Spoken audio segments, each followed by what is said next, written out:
Andy. Ay, pues muchísimas gracias, Andy, en lo que van proyectando la presentación. La verdad, nos sentimos súper orgullosos de estar pues en estos webinars que tanto presume el ESID.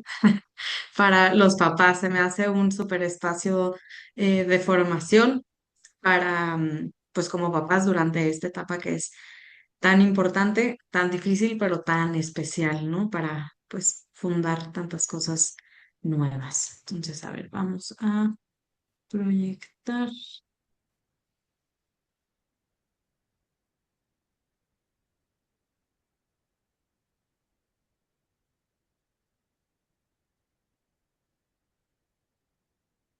Si quieres darle, ¿Listo? ahí está, listo. Bueno, pues este tema, ¿no? ¿Por qué amamos como amamos? Primero quisiera diferenciar, seguramente han escuchado sobre los 5 lenguajes del amor de Gary Chapman, ¿no? Estos lenguajes del amor que nos dicen cómo se describe o la manera en cómo expresamos nuestro amor, ¿no? Y eso es súper bueno, ayuda muchísimo y ha ayudado mucho en las parejas. Pero este, digamos que se va hacia el centro, ¿no? ¿Por qué amo de cierta manera? ¿Por qué me cuestan más los regalos? ¿Por qué me cuesta más decir te quiero mucho? ¿Por qué necesito tanto contacto físico? ¿Por qué necesito tantas palabras de afirmación, ¿no? Nos vamos a ir como un poquito hacia el centro. Y este tema lo descubrimos pues gracias al libro de How We Love de Milan y Kay Jerkovich. Este libro llegó a mí gracias al padre Peter Mulan, em, que me lo recomendó hace muchos años y varias veces insistió en que lo leyera. Y lo empecé a leer cuando estábamos recién casados, ¿no? Como Andy leyó, pues yo estudié ciencias de la familia y siempre he estado alrededor de esos temas y formándome sobre todo en relaciones de pareja, de formación personal, de formación humana, en el tema del amor, como que pues Dios me ha llamado muchísimo. Pero este libro le vino a poner palabras que, pues sí, que no había reconocido, ¿no? Primero a nivel externo, ahorita voy a profundizar un poquito más, y luego ya a nivel personal. Em, es para nosotros, sobre todo en relación, porque si aquí se dan cuenta, sobre todo se centra en la relación matrimonial.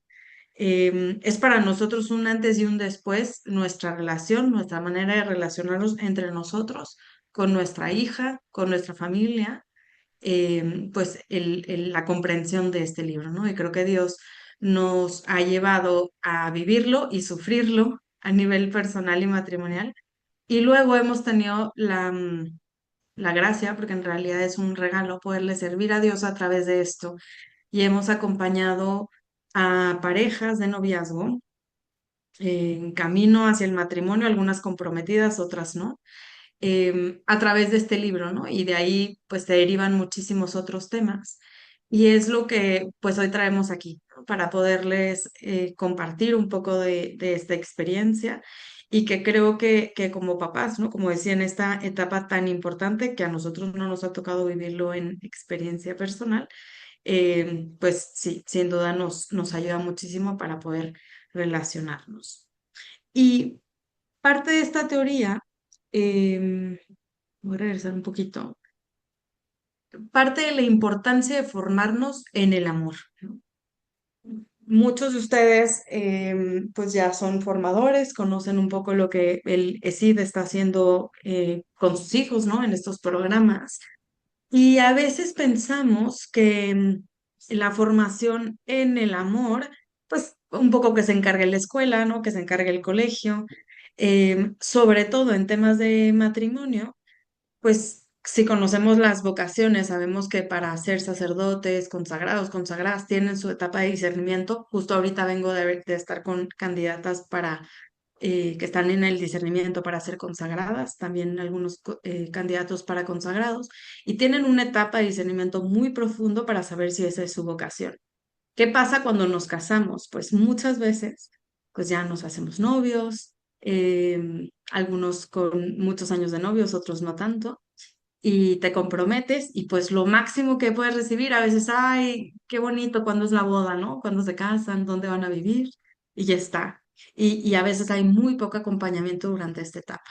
Y entonces, pues decimos, ¿no? Nadie nos forma para ser esposo o esposa, nadie nos forma para ser padres de familia, pero en realidad esta formación debe empezar en la familia, desde que son chiquitos. La mejor formación para el matrimonio es en la propia familia, ¿no? Y eso se inicia, pues no en la adolescencia, no se inicia ya en la adultez, sino se inicia desde que son chicos, ¿no? Y parte de ahí, pues esta teoría del apego en el que se funda este libro. ¿Y qué es el apego, no? El apego es un vínculo emocional con otra persona. John Bowlby es el iniciador de esta teoría y hay muchos que se han acercado a través de ello y define que el tipo de relación, el contexto que había alrededor del nacimiento del hijo durante los primeros 3 años marca de manera importante, pues para toda la vida, la manera en cómo esa persona, ese bebé, se relaciona más adelante con los demás. Y a través de eso, pues conocemos 4 tipos de apego, ¿no? El apego seguro, el apego ambivalente, el apego evitativo y el apego desorganizado. Vamos a profundizar un poquito más adelante de qué se trata cada uno, pero digamos que toda esta experiencia que los Yerkovich, los autores, expresan es partiendo de esta teoría. Ellos son cristianos y pues acompañan a muchas parejas, ¿no? Entonces, a través de su propia experiencia y también de acompañamiento, pues comparten esta teoría. Ahora, cuando nosotros leímos el libro, que fue en 2018, aunque nos casamos, no existía el test, que por cierto les recomiendo, está en la página de How We Love, ahí en internet y pueden descubrir cuál es su estilo de apego, ¿no? Si no lo han hecho, pues sigan con nosotros en la conferencia y terminando lo hacen, porque es un poquito largo. Y antes no existía ese test. Y había en el libro una pregunta que le llaman la pregunta reveladora, que te ayuda a descubrir un poco cómo fue ese apego, ¿no?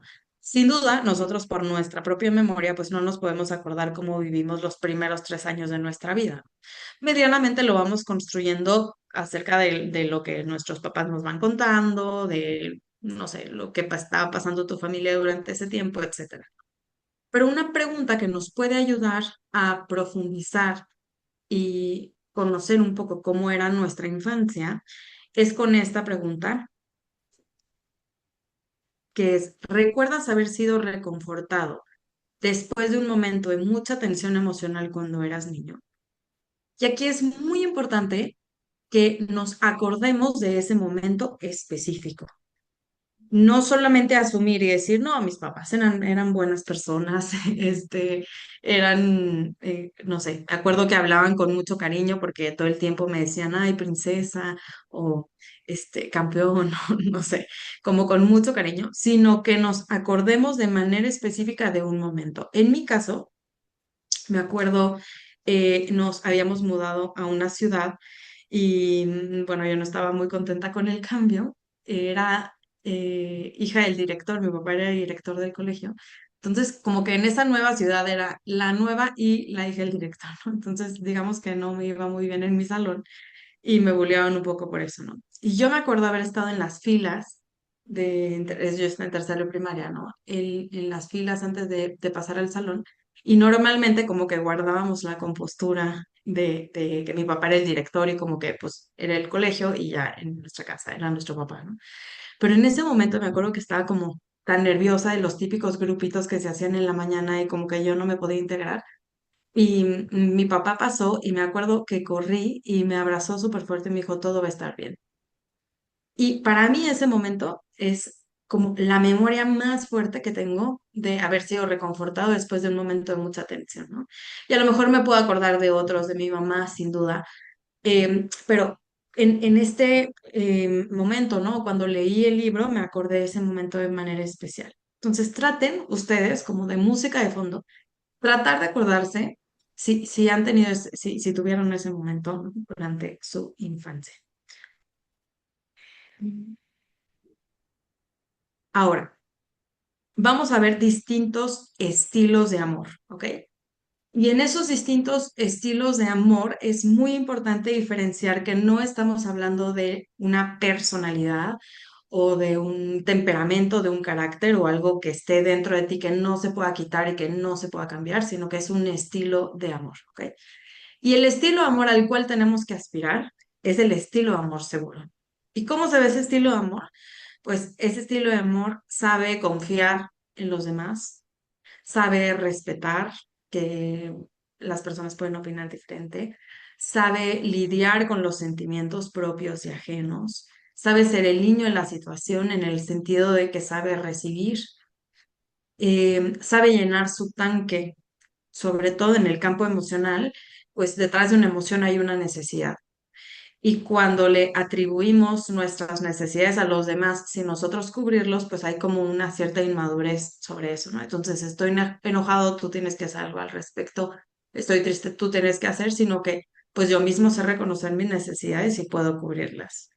Sé ser lo suficientemente independiente y lo suficientemente dependiente. Es decir, independiente de que puedo tomar decisiones por mí mismo, no necesito la aprobación de todo el mundo constantemente para poder hacer algo.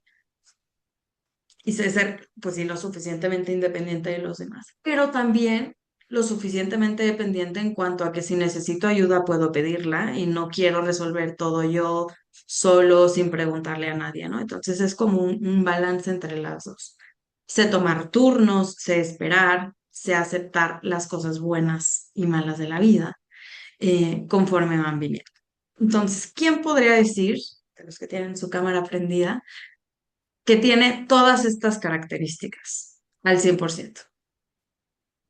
Memo se está aguantando las ganas de decir que él vive todo, la verdad.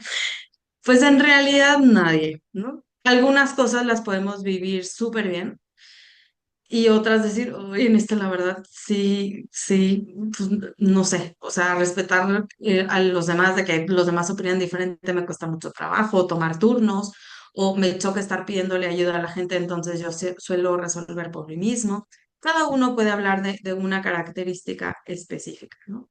Pero nadie puede tener al 100% esto, pero debemos recordar que a lo que queremos aspirar, pues ese es este estilo de amor seguro. Y ahora, nuestra vocación es el amor. Seguramente en meditaciones, pláticas han escuchado esto y que estamos llamados al amor y es nuestra principal misión, vocación en esta vida. ¿Qué factores influyen para que no podamos vivir así?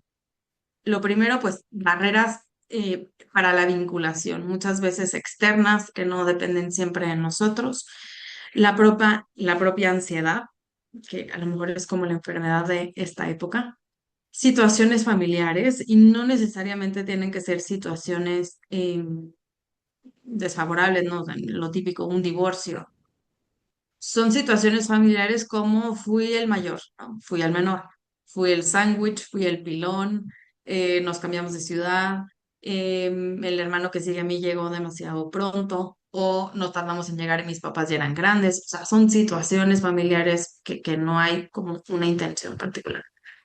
Luego el manejo de la culpa, ¿no? Como la familia se formaba a través de esto, perdón. Luego ignorancia, eh, y que pues muchas veces, ¿no? Y a lo mejor ustedes mismos, ¿no? Como papás ahora de adolescentes, como formadores, pues hoy creo que hay muchos más recursos de formación para ser papás, pero no han existido siempre. Y por otro lado, la formación alrededor de las emociones, pues la verdad es que es bastante nueva. El conocimiento de las emociones, el que son importantes, el que no hay que apagarlas, el que no hay emociones malas, el que los niños tienen su propia voz, la verdad es que es bastante reciente. Entonces, muchas veces, pues nuestros papás nos educaron con lo que tenían, ¿no? Con los recursos que tenían y es necesario verlo de esta manera. No sé si, Adrián, quieres agregar algo más a la introducción. Hola a todos, buenos días, buenas tardes, buenos días todavía. No, adelante. Muy bien, pues vamos entonces con el primer estilo de amor. Bueno, el estilo de amor evitativo, las personas evitativas, normalmente venimos de hogares en los que los papás encontraban las necesidades de los hijos muy abrumadoras, las necesidades emocionales, no las necesidades, no necesariamente las necesidades de otra naturaleza. Había que comer, había que dormir, íbamos a la escuela, nos querían mucho, había afecto, pero cuando el niño necesitaba especialmente a su mamá o a su papá, pues no encontraba un mamá o una papá disponible para atender sus necesidades emocionales. Entonces no había una fuerte conexión, no había conexión emocional con los papás. Lo que había son familias hiperindependientes, familias que premian mucho que los niños puedan jugar solos, estar solos, no hacer ruido, no dar lata, y que al final van creciendo y van siendo, pues, digamos que el contrario a la familia típica del muégano, ¿no? Yo conozco familias avoiders que pueden de repente estar, llamarle a su mamá, no un hijo llamarle a su mamá y decirle, oye mamá, ¿cómo estás? Ah, pues estoy aquí en Guadalajara. ¿Y qué es en Guadalajara? No, pues es que me vine ayer porque tuve una tal. Entonces, en realidad, pues no están conectados, no es porque no haya cariño, simplemente pues no están conectados, justamente falta la conexión. Son papás, como decíamos, emocionalmente no disponibles, no son papás que rechazan la conexión porque no quieren hijos, no porque simplemente pues no pueden cubrir esa necesidad emocional. Entonces lo que hacen los hijos es que buscan capturar la atención de los papás. ¿Cómo? Sobresaliendo. Los avoiders suelen encontrar el espacio, el camino para sobresalir. Son sobresalientes sobre todo en aquellas cosas que su familia premia. Es decir, si los niños están en una familia deportista, van a sobresalir en un deporte. Si está en una familia que le importan las calificaciones, va a tener muy buenas calificaciones. Si está en una familia que le gusta leer, va a leer muy bien. Va a encontrar cómo llamar la atención de sus papás mediante volverse llamativo, sobresaliente en un rubro específico.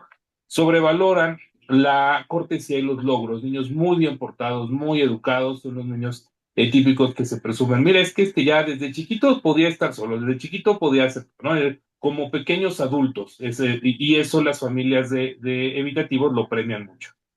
Entonces los niños cierran sus emociones y sus necesidades. ¿Por qué? Porque pues, no las pueden, no encuentran cómo regularlas y entonces tienen que regularlas solos, pues como no lo pueden hacer porque no tienen la capacidad, simplemente las hacen a un lado.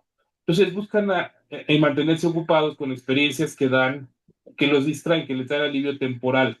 En la adolescencia es muy común que busquen refugios, es muy común que los evitativos hombres se metan en temas de pornografía, de masturbación, y las avoiders, las mujeres, más bien cambien o tengan muchas relaciones, muchos novios. No es a fuerzas, pero es una tendencia que está clara. ¿Por qué? Porque lo que buscan es experiencias que vayan distrayéndolos de esa emoción no regular.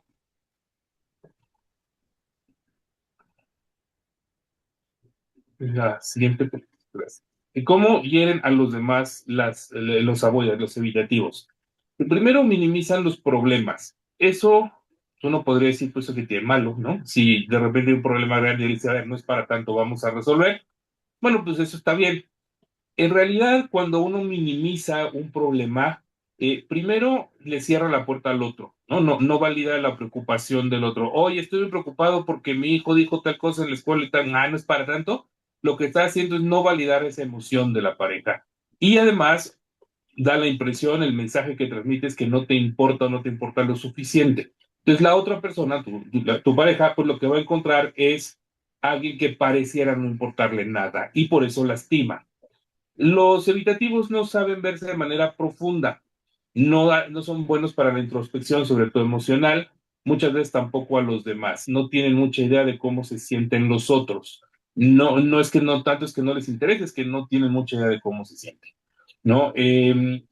Hay algunos evitativos que son buenos para estudiar las emociones, pero cuando lo hacen como estudio académico, como científico, lo ven desde afuera, ¿no? Entonces pueden ser a lo mejor buenos psicólogos, buenos consejeros, un profesor siempre disponible, pero allá al momento de llegar hacia sí mismos no es lo mismo, ¿no?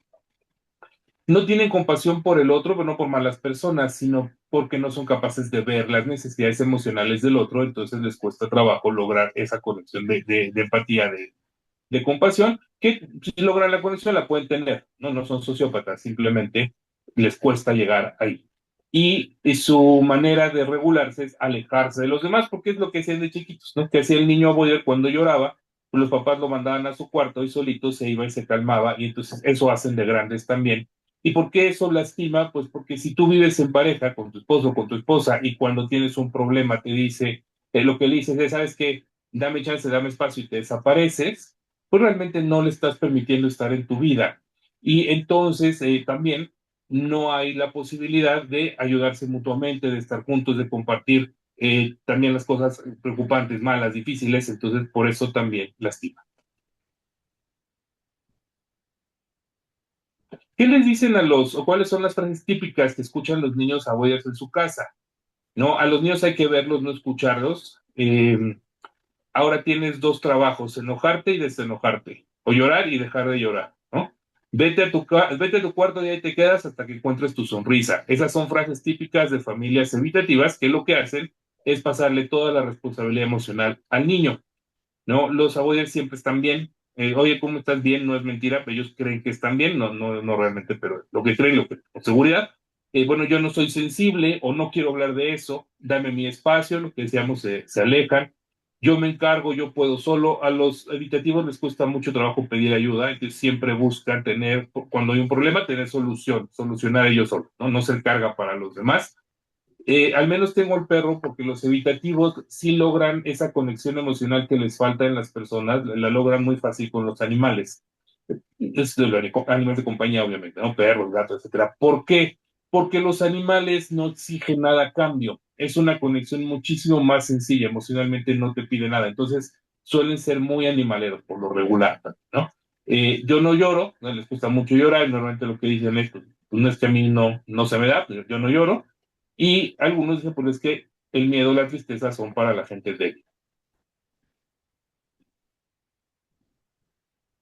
Y estos son algunos ejemplos de amor.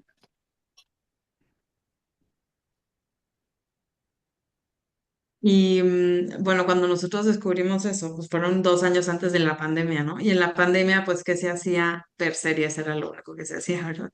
Y entonces nosotros nos traumamos con el tema y entonces todo lo que veíamos, series, películas y así, decíamos, pues son algunos ejemplos, ¿no? Entonces, bueno, son ejemplos mundanos, ¿verdad? Está Friends de la serie, está Chandler, luego en The Holiday, ya que se llama Amanda, o sí, no, la reina en The Crown también es un ejemplo, ¿no?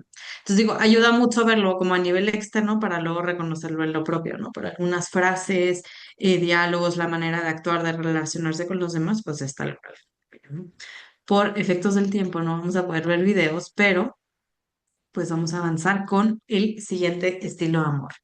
Si van teniendo preguntas de alguno, nos gusta explicar en general todos y luego dejar espacio para dudas para poder profundizar, pero lo pueden ir poniendo en el chat y felices vamos respondiendo.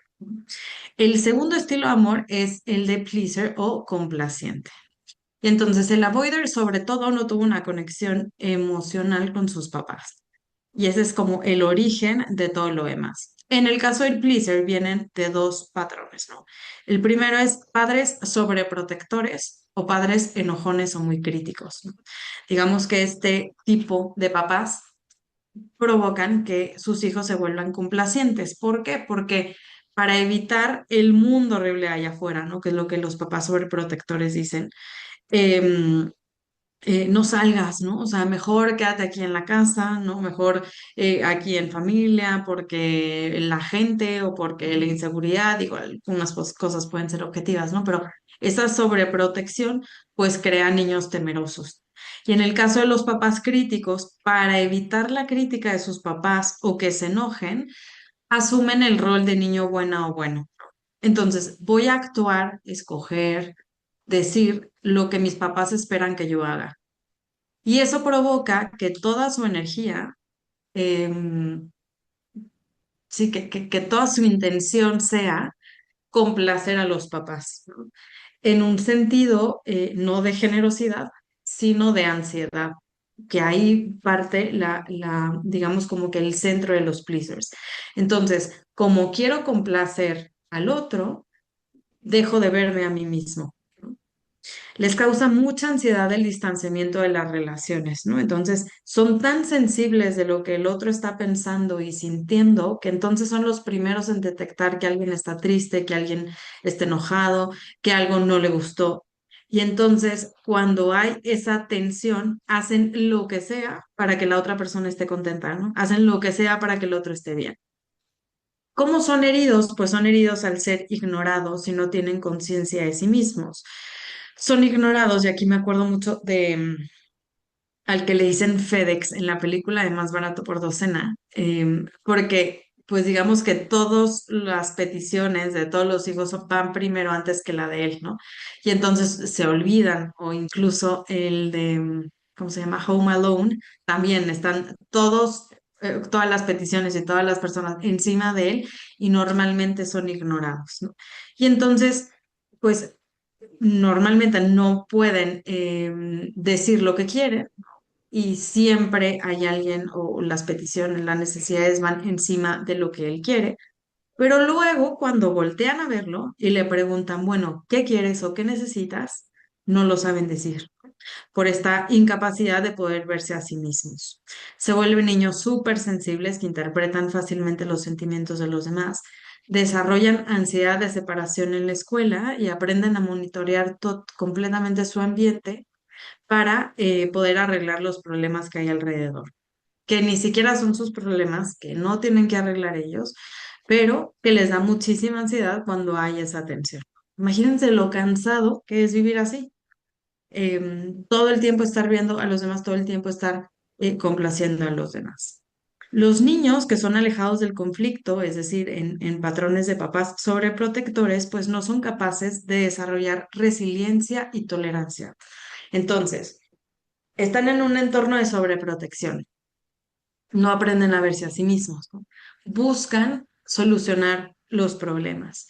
Pero luego, como no han desarrollado difícilmente esta resiliencia y tolerancia, pues ante cualquier problema en la vida que siempre va a haber, se vuelve una crisis muy grande, ¿no? Porque entonces no lo pueden manejar, ¿no? Y quieren, pues, huir de ese problema. Los niños que fueron criados por padres críticos o temerosos, pues se vuelven temerosos ellos mismos. Ahora ustedes pueden decir, ¿no? Bueno, esta persona que todo el tiempo ve por los demás, que está complaciendo a los demás, pues ¿cómo puede herir al otro, ¿no? Si siempre está pendiente del otro. Pues parte, y es que se concentran en las necesidades de otros, pero lo hacen para reducir su propia ansiedad. Y aquí hago una diferencia muy grande con la generosidad, ¿no? ¿Por qué? Pues por generosidad, claro que estás al servicio de los demás y estás viendo lo que los demás necesitan y un poco renuncias a lo tuyo para poder dar espacio al otro, a sus necesidades de tiempo, etcétera. Pero cuando lo haces desde la generosidad, desde el amor, pues esa entrega se vuelve fructífera. Pero cuando estoy constantemente pendiente de los demás, pero por mi propia ansiedad, es decir, ese querer estar para el otro no nace del amor, sino de la ansiedad, pues entonces estás hablando de este como ser complaciente, ¿no? Y eso por supuesto desgasta. Yo no me imagino, digo, me imagino a la Madre de Teresa de Calcuta cansada físicamente, pero no decir, ay, y ahora a mí, ¿quién me va a venir a ver, no? No creo que lo haya pensado así, porque era una persona generosa que se daba constantemente realmente en las periferias. Y digo, no me he puesto a analizar su estilo de amor, no sé si era complaciente o tenía algún otro, pero el punto es que es muy diferente estar para los demás a partir de esa generosidad. Creo que estás describiendo a los millennials y es impresionante que las últimas veces que hemos dado esta conferencia, la gran mayoría son pleasers y millennials y centennials. Yo no sé si es debido, y creo que aquí es el foro para decirlo, em, si es justo por papás sobreprotectores y muy críticos, ¿no? Que están como exigiendo eso. Y creo que como papás, ¿no? Y ahora que pues tanto nos esforzamos por formarnos mejor, pues es justo ver a las generaciones y luego voltear a ver a los papás, ¿no? Desde dónde están partiendo. No para echar culpas, no para decir que es su propia responsabilidad, pero sí creo que vale la pena analizar desde dónde lo estamos haciendo. ¿Y cómo hiere a los demás? El centro es que no saben qué quieren o lo que necesitan. En una relación de pareja, que tú estés con alguien que no sabe lo que quiere o lo que necesita, por supuesto que daña a los demás, porque cuando pues no sabes cuál es el siguiente paso, pues por supuesto que lastima. Y cuando en una relación es de dos, y aquí puede haber de amistad o de otro tipo, cuando la otra persona no sabe si quiere estar o no estar, hacia dónde va, qué es lo que quiere en la vida, ¿no? Cuáles son sus metas, pues esa relación sin duda se desgasta. Algunas características, ¿no? Soy feliz si tú eres feliz, ¿no? O sea, no me importa lo que yo quiero o lo que yo espero, pero si tú estás bien, es suficiente. ¿Qué tal lo estoy haciendo? Y es que necesitan una constante aprobación. Si aprendieron a estar complaciendo a sus papás todo el tiempo, pues claro que necesitaban, oye, y este dibujo está bien, y la forma en cómo le dices está bien, y esa constante aprobación, pues sin duda desgasta. Como tú quieras o lo que tú decidas, ¿no? Y siempre ponen a lo demás. Una persona que igual decía, oye, ¿de cumpleaños qué quieres? No, como ustedes quieran. Oye, no, pero ¿qué se te antoja para ir a comer? No, lo que ustedes quieran. Oye, pero ¿por dónde están? No, para que no se muevan y no haya tanto tráfico. Oye, pero este restaurante te late, sí. Ay, no, pero no es muy caro. Entonces, cuando a la persona le cuesta tanto decir qué es lo que quiere, pues digamos que es como una señal de que es pleaser, ¿no? Todos quieren demasiadas cosas y esto es que el pleaser eventualmente se cansa de estar dando a los demás todo el tiempo y de que sus necesidades no tengan un espacio dentro de la relación. Y al final, pues esta pregunta constante, ¿qué quiero? Y es como una, pues sí, una constante de ir hacia el interior y decir, bueno, pues hacia dónde voy, ¿no? ¿Qué es lo que estoy buscando? Y algunos ejemplos, no sé si han visto Gilmore Girls, pero es como mi mejor ejemplo, que es Rory. Luego la película de The Notebook, o Leer una pasión, ella creo que es de las películas que más han visto por generaciones, pero ella viene justo de papás sobreprotectores, no sabe qué hacer dentro de la relación, está entre una persona y otra persona y no puede decidir. Y hay una escena como muy característica en donde justo por no decidir lastima al otro. Y luego esta serie que siempre se me olvida cómo se llama, How I Met Your Mother, él también, ¿no? Complaciente todo el tiempo. Y ahora vamos al tercer estilo de amor que es vacillator o ambivalente. Y esto viene de este apego ambivalente, digamos que el centro es que comúnmente experimentaron periodos de abandono al crecer. A veces sus papás sí conectaban con ellos, pero la consistencia era difícil. Y algún patrón que puede responder a ello es, por ejemplo, hijos de papás divorciados, ¿no? O también algún abandono que el niño haya experimentado como un abandono. Y este abandono no es, no sé, como en la serie de This Is Us, ¿no? Abandono en tal cual en la estación de bomberos y ahí lo dejaron abandonado, sino que experimenta que a veces estaban y a veces no estaban. La disponibilidad de los padres no está sincronizada con las necesidades de los hijos. Y entonces, ¿qué es lo que pasa? Que, por ejemplo, bueno, pues el papá trabaja, el papá o la mamá trabaja muchísimo entre semana, ¿no?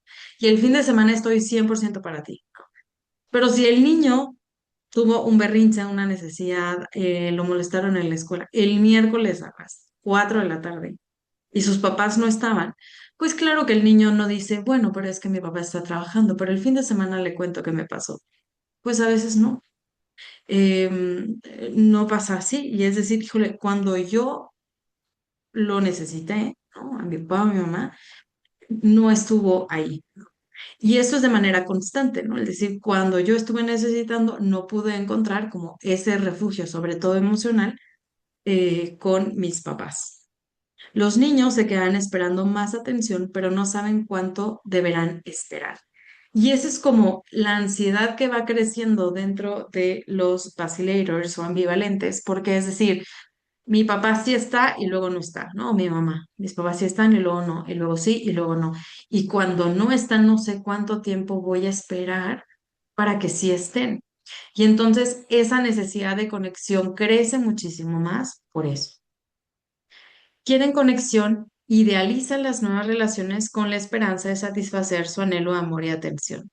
Entonces, cuando quieren conexión, que todas las personas necesitan conexión, pero por esta experiencia de abandono, el vacilador la ansía muchísimo más y quiere mucho o tiene una necesidad mayor, digamos, o con muchísima ansiedad por amor y atención. Y entonces lo que pasa es que en este periodo en el que sí están y luego no están y están esperando esa conexión, em, creen que las nuevas relaciones, ¿no? O lo nuevo va a ser mejor. Por ejemplo, en los noviazgos, es decir, no, es que este novio, este sí es súper bueno, de verdad, no es como el anterior, ¿qué tal? Y entonces este sí va a ser perfecto y tal. Idealizan a un nivel absurdo, que entonces cuando la otra persona se equivoca, que es normal, porque todos nos equivocamos y no somos perfectos, entonces esa idealización se cae hasta los suelos. Y entonces de ser lo mejor que existe en el mundo mundial, entonces ahora la persona es lo peor que existe. Para el ambivalente solo existen blancos y negros, no hay puntos medios, no hay grises, y todo debe ser así, ¿no? Como absoluto. Las citas en la adolescencia y la adultez pues se vuelven como muy intensas porque pues cuando estás en esta etapa de estar saliendo, o aquí seguro hay gente del norte y le dice andar quedando, pues se vuelve muy interesante porque en esa etapa de dating, pues das tu mejor versión, es normal, ¿no? Y todo el mundo se comporta lo mejor posible. Y entonces, como das tu mejor versión, pues esa expectativa altísima que la otra persona tiene, pues se está cumpliendo. Son muy sensibles a excepciones o posibles rechazos, ¿no? Porque ante cualquier error que no cumpla mi expectativa, entonces eres lo peor que existe. Y están todo el tiempo esperando y teniendo esa expectativa de las demás personas. Son muy inseguros y dudosos cuando no se responden las expectativas y dan señales mezcladas. ¿Cuáles son esas señales mezcladas? Es que quiero quedarme cuando todo está bien y quiero irme cuando todo está mal, ¿no? Cuando tú te has equivocado, entonces no quiero estar, pero cuando sí estás bien, cuando sí estás respondiendo a mi expectativa, entonces sí quiero quedarme. Y esto se puede traducir en las relaciones de pareja, pero también de trabajo, de amistad, de otro tipo. ¿Cómo hiere a los demás? Pues ahorita ya les di algunas pistas, pero es que el vacilator devalúa la relación y se concentra en el dolor y la decepción, viendo pocas cosas buenas o de valor. Y aquí pongo un ejemplo, me voy a poner a mí misma, porque no soy ejemplo, pero el estilo amor con que me identificaba antes, ¿no? Creo que soy una vacilator recuperada. Em, es que, por ejemplo, recién casados, y si yo llegaba a llegar un poquito tarde, ¿no? A la casa y llegaba después que Adrián, yo decía, bueno, pues se le va a ocurrir ir limpiando los platos de la cocina, ¿no? Se le va a ocurrir ir adelantando la cena, ¿no? Se le va a ocurrir ir haciendo la cena. Cuando yo llegaba a la casa y no se le había ocurrido, pues había caos, ¿no? Y era caos por la expectativa que yo tenía de lo que Adrián tendría que estar haciendo. Y era caos porque entonces pudo haber sido un día perfecto y habíamos estado hablando durante todo el día por mensajito, nos hablamos, qué increíble. Y eso se traducía en no me quiere. No solo era no se le ocurrió, era no me quiere, entonces está esperando y entonces él no pone su parte en esta relación y entonces cómo va a ser nuestro matrimonio. Y entonces lo exponenciaba a un nivel absurdo por esta expectativa. Y lo peligroso y lo dañino aquí es que devalúa la relación. Es que un error, y ni siquiera era un error, era una expectativa no cumplida, lo interpretó como no me quiere. Entonces, eso a mí en lo personal me llevó a reflexionar de una manera impresionante, ¿no? Cuando yo iba leyendo el libro, iba leyendo así cada uno de los estilos de amor, entonces yo le decía, no, no, no, es que ve, esto es fulanito, ¿no?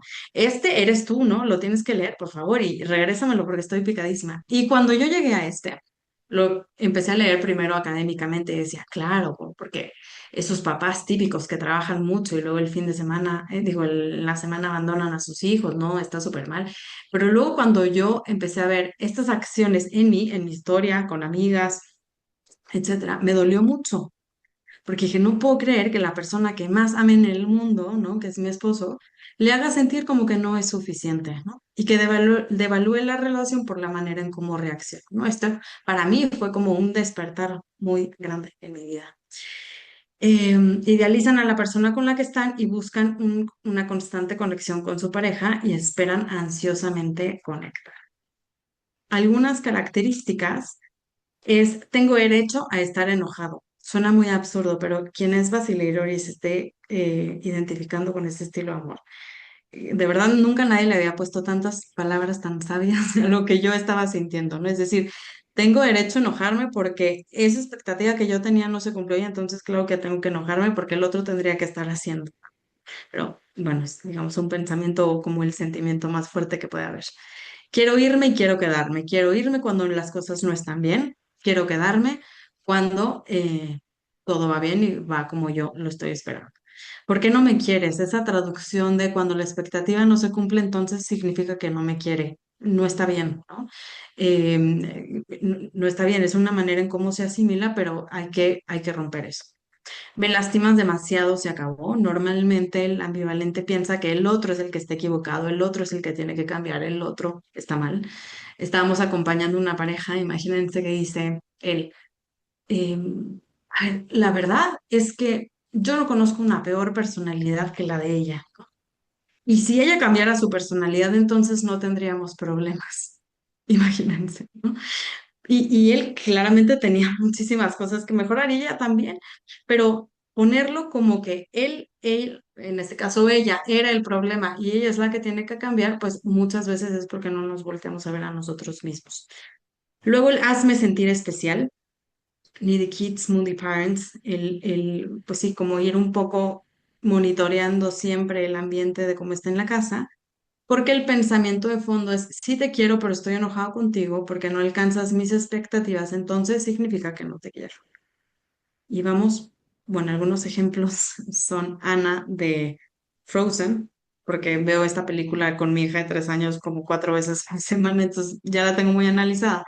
Y porque responde, tuvo un periodo de abandono por sus papás, luego por su hermana, y entonces se enamoradiza súper fácil, ¿no? En esta canción y tal. Luego en el mismo Gilmore, Lorelai, y luego Jessie la vaquerita en Toy Story también tuvo ese abandono de una expectativa altísima cuando conoció a Woody, pero luego cuando Woody dice, no, yo no quiero ir a Japón, pues ella se enoja muchísimo porque Woody no cumplió su expectativa. Y ahora vamos al último, un poco más rápido, que me alargué. Sí, y así como del Please hay dos tipos de papá, llevan a un resultado, en este caso un tipo de entorno familiar nos lleva a dos posibles tipos de, bueno, es un solo apego, el apego caótico, pero que tiene dos vertientes. Las personas que tienen apego caótico fueron heridas o provienen de hogares altamente inestables, ¿no? Lugares en los que hay abuso de todo tipo, psicológico, físico, sexual, hay negligencia, hay abandono, entornos de adicciones, de humillación que producen mucho miedo, entornos de mucho enojo, son entornos eh, altamente tensionantes para los niños. Lo que aprenden en estos lugares es que las relaciones no son seguras ni tampoco les ayudan a crecer, sino que más bien las relaciones son destructivas y son peligrosas. Entonces, eso les produce un dilema muy fuerte porque necesitan a sus papás para sobrevivir como cualquier niño, pero esos papás son fuentes de estrés, de peligro, de ansiedad, de miedo, entonces tienen que vivir necesitando pero temiendo a sus papás. Buscan, encuentran dos caminos de supervivencia, ya sea la agresión o la pasividad. Por eso hay dos tipos de apego caótico, la víctima o el controlador, ¿no? Que, por cierto, normalmente van juntos, van como en combo, ¿no? Los niños que son más naturalmente fuertes aprenden a pelear, entonces aprenden a defenderse, aprenden a controlar, prefieren el poder porque es mejor que la humillación y el miedo. Entonces, cuando llegan a la adultez, lo que aprendieron en su hogar fue que o controlan o van a ser controlados o van a vivir cosas que no quieren vivir.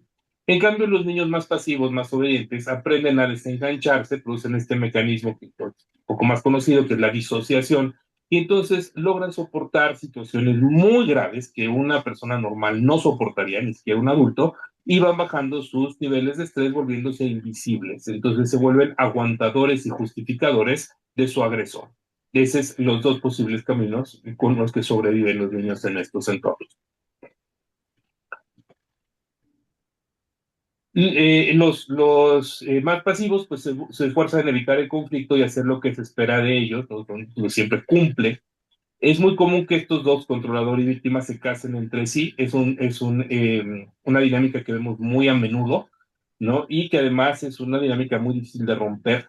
Por eso es típico de los hogares que hay un agresor y una víctima que no se puede zafar, que de repente se va, pero luego ya perdonó al agresor y entonces regresan. Es muy difícil de romper esta dinámica.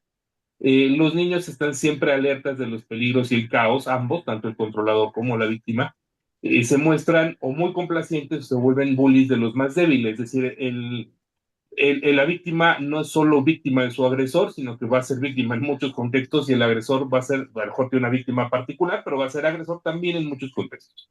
Los papás les generaban sentimientos muy abrumadores y los niños tenían que lidiar solos, entonces tampoco saben regular emociones. Es común que las memorias de abuso se olviden o se bloqueen, sobre todo cuando fueron más pequeños, por lo tanto, a veces las recuerdan mucho tiempo después y nada más tienen la sintomatología, pero no recuerdan el origen. La ansiedad es una constante desde muy chiquitos hasta que son ya adultos. Y si tienen, ambos tienen el deseo de ser buenos papás, pero no pueden lograrlo porque no tienen la capacidad emocional para cuidar de sí mismos, mucho menos para cuidar de sus hijos. ¿Cómo hieren? Pues los controladores necesitan controlar al otro para sentirse bien, entonces se vuelven agresores, ¿no? En las víctimas es como misma dinámica del pleaser, pero es llevada al extremo. Se involucran mucho ambos en adicciones, están constantemente regresando al pasado y buscan medicar los sentimientos de dolor, también ambos. Entonces, precisamente por eso el tema de las adicciones, ¿no? Todo tipo de eso. Sus características, bueno, depende también algunas de cada uno, pero el controlador dice, cuando yo crezca, yo voy a tener el control. ¿Por qué me cuesta tanto cambiar? Ambos tienen problemas para recordar su infancia. No me acuerdo de cuando era niño o cómo puedo proteger a los niños cuando yo soy como uno. Necesito intensidad. No sé si se acuerdan mi época de que mis papás eran chiquitos, había una canción española que decía, rómpeme, mátame, pero no me ignores. ¿No? Entonces necesitan la intensidad, aunque la intensidad sea dañina. ¿Por qué cuesta tanto trabajo las relaciones? El controlador no chantajea, no te quiero, vete en mi vista, no me cuestiones, yo no hago nada malo, el enojo me mantiene a salvo.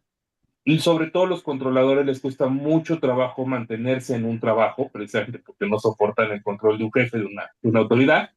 En cambio, las víctimas dicen es que no es tan malo, ¿no? Soportan mucho, es que es mi culpa, yo lo provoqué, es que si yo no lo hiciera enojar, cualquier cosa es mejor que estar sola, adormecerse y pues es que mi enojo se tiene que ir a algún lugar, entonces por eso pues estoy agresivo. Y aquí hay algunos ejemplos, ¿no? No sé si vieron la serie de Luis Miguel, pero sus papás son un ejemplo perfecto de los dos, ¿no? La mamá es víctima y el papá es controlador. Es muy claro una relación de pareja. Y también sirve una casa de papel, que es de la época de la pandemia. Es un poco más sutil porque el profesor es un controlador, pero psicológico. Él prácticamente no emplea violencia física contra su pareja, que es la policía, que no sé cómo se llama, pero psicológicamente es muy violento, muy controlado. Entonces también ahí la dinámica de pareja es muy clara. Y algo importante de este estilo de amor aquí en un contexto que estamos en el reino cristiano, es decir, es que los autores, Milan y Kejerkovich, dicen que en la iglesia nos encontramos muchas veces con personas con ese estilo de amor, porque cuando Dios mira a uno de sus hijos que no pudo tener la familia que merecía, la familia que lo cuidara, que lo acogiera, que se hiciera cargo de lo de ella, de sus sentimientos, entonces le regala su propia familia, que es la iglesia.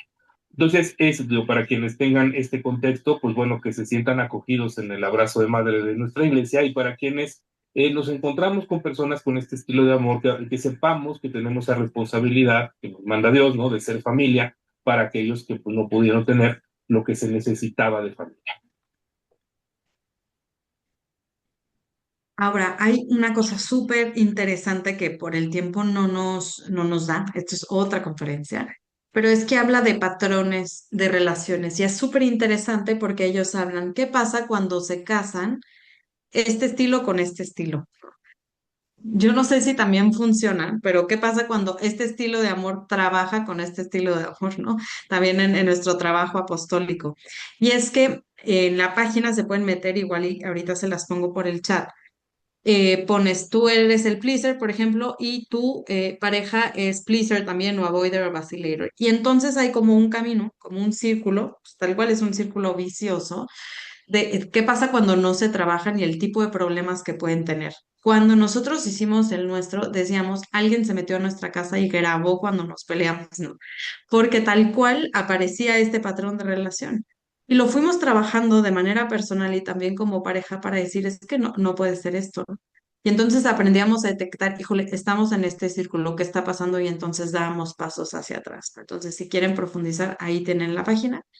Y cómo decir, bueno, en la meta no es, bueno, es mejor ser avoider, ¿no? O es mejor ser vacilator, pues no. El estilo amor seguro al que aspiramos, pues es el estilo amor seguro que explicaba al principio, ¿no? Que respeta, que confía, que es independiente y dependiente al mismo tiempo, etcétera.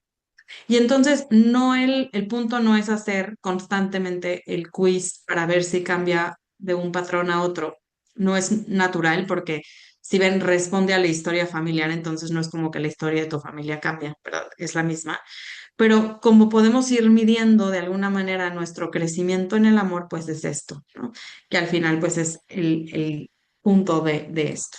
Y entonces, ¿qué? Con esta información que hemos dado rapidísimo, nos encanta darla pausada, ¿no? Y lo podemos dar en su sección cuando quieran. Pero ¿qué pasa con toda esta información, ¿no? Ya me he dado cuenta, se pueden hacer el test después de esto.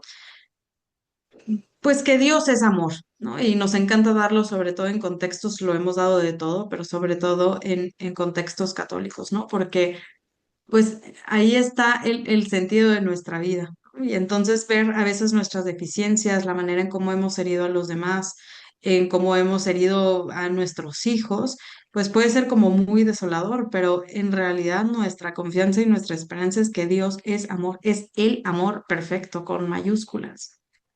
Me gusta mucho esta frase, ¿no? Que es que se hunde el sol y se seca el mar de asombro, Dios a mí me quiere entrañablemente, ¿no? Y ahí nos debemos de refugiar, de que Él es el amor perfecto y que amar como Él es como queremos, pues, vivir nuestra vida, ¿no? Vivir nuestra vocación, sea lo que hagamos, lo que sea que hagamos, en esto debe estar el centro. Por eso nosotros compartimos mucho esta plática, porque pues no es más, no es como un tema de como conocimiento de superación personal, sino que en esto se va nuestra vida, ¿no? Cuando lleguemos al cielo, pues, esperemos, nos van a preguntar cuánto amaste. Y esto debe ser, pues, como podamos crecer. Ahora, algunas metas de crecimiento para concluir. Si te das cuenta que eres uno de estos estilos, pues el avoider debe aprender a dar y recibir, ¿no? Conectar con las personas, aprender a necesitar de los demás, saber pedir ayuda. El complaciente tiene que aprender a expresar sus sentimientos, a saber que no está solo, a poder avanzar y decidir sin la necesidad de aprobación de los demás. El ambivalente, lo primero que tiene que desconectar es que la otra persona no es que haga las cosas porque no me quiere, ¿no? Y que esa expectativa, pues no necesariamente se tiene que hacer como tú lo estás pensando y eso no significa que la otra persona no te quiera, ¿no? Que la vida no es un ideal. Y hay una frase que ayuda mucho que es, hoy no va a ser tan bueno como yo creo que lo va a ser. Yo pensaba y decía que mediocridad, pero en realidad es porque hay una expectativa en la que tan alta que pues no se va a cumplir. ¿No? Caótico, abrazar el dolor del pasado, el enojo destruye tu vida y dejar de medicarte con adicciones. Es lo primero que tienen que hacer, ¿no? Y bueno, pues con esto terminamos. No sé si tú quieras agregar algo más, Adrián. No, todo bien. El libro se llama How We Love, que ahorita se los pongo aquí. Y pues esto sería todo, Andy. Ay, muchísimas gracias, ay, Diana y Adrián. No sé si alguien tenga una pregunta por ahí que la quieran poner en el chat. Preguntas, preguntas. Ah, creo que alguien sí puso una. Una persona puede tener diferentes estilos de Pues apego. miren, en el quiz la verdad es que ayuda muchísimo a poder determinar como el puntaje de cada uno y si tienes alguna combinación. La verdad es que como responde un patrón familiar, si ustedes ven los patrones son, o sea, bastante marcado en la diferencia. Pueden tener una competencia de uno y otro. Algunos les somos libros de texto y tal cual esa definición eres. La verdad no me preocuparía tanto si no te identificas tanto con uno a decir un estilo de amor soy, no es la meta, sino hoy esta característica me está estorbando en la manera en cómo amo a mi esposo, a mi esposa, a mis hijos. en eso voy a trabajar. Da igual qué estilo de amor es si no te logras identificar en alguno, pero el punto es decir, esto no me está haciendo amar mejor, ¿no? Y puedo trabajar en esto para amar mejor a los demás. Entonces, yo me concentraría más en eso. Alguien preguntó que dónde pueden hacer el quiz. Justo Diana mandó la liga. La vuelvo a compartir porque creo que ya se fue para arriba. Ahí está. Pues listo. Ay, un segundo. Pues en la página y el libro está en Amazon. Súper fácil lo encuentro. Pues muchísimas gracias, Diana y Adrián, por haber compartido con nosotros este grandioso tema que de seguro será de mucha ayuda para todos nosotros, los papás del ESID, formadores del ESID. Y, y pues nada, gracias a todos por conectarse. Les estaremos enviando la información para el próximo webinar. Gracias. Dios los bendiga. Gracias.